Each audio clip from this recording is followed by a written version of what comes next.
Ndi DJ Gables. Yeah. Tilipani. Tatorerwa muimbi wacho Zimdanso. Asukwanisa kutaura. But changomanikiza kutaura. Soja Love. Kana nchimuona munhu anga ichidescribe Soja Love, munhu anga ari humble. Munhu aibatsira. Kuti ukauya uchizoda collab aikwanisa kuimba newe nangotibva kumusha usina kana chinhu. Munhu kuti anga asingatarisi kuimba nani.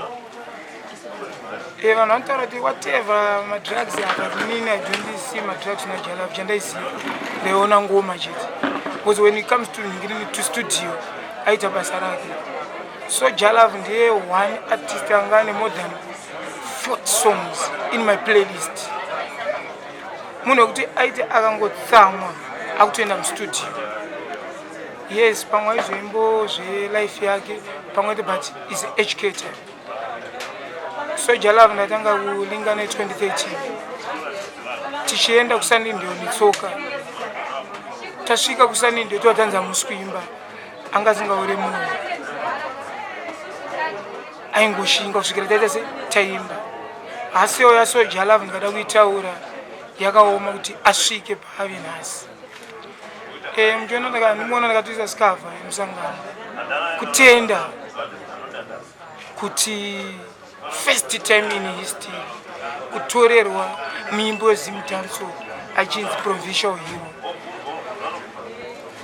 I want to thank Mr. Mnanga, President of Zimbabwe, ndotenda chairman weHarare province in office Comrade Mahachi.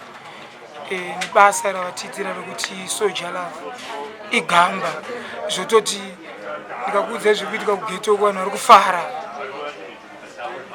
kuti mukomana ari kutorera 21 gun salute acharizirwa futi nemabasa ake.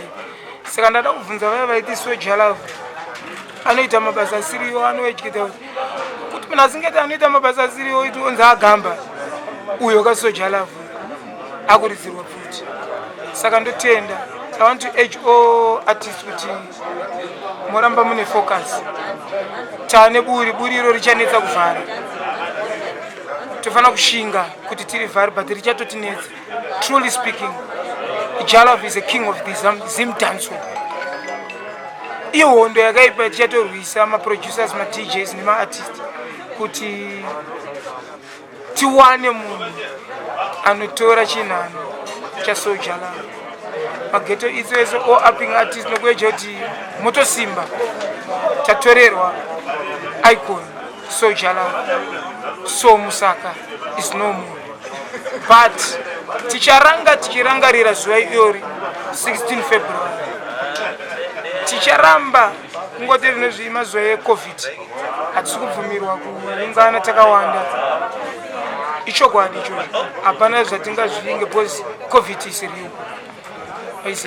But musi wa16 February next year tichakwanisa kuzoungana ndokunge denda iri rikuda kutora nyika yose neworld yese rapera reCovid. Vose vavharirwa, we don't have to blame police because mutemo tikuziziya tese kuti kune denda, tikuziziya kuti kune vanhu vakawanda vakaida kusvika panapa.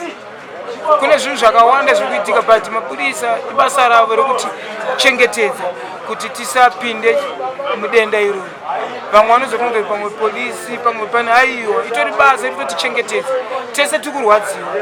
Handiti kana iwo mapurisa acho ari kutorwadziwa, hurumende iri kurwadziwa, majournalist ese ari kurwadziwa, hakuna munhu asi kurwadziwa, hama dzake dziri kurwadziwa, mafriends ari kurwadziwa. Tongofana kungozvichengeta mumwoyo kuti Soja Love aenda ndiani angarambe kana nguva yakwana hakuna chose tichiendeko. Inongoti Soja Love rest in power, rest in peace my brother. Tichasangana.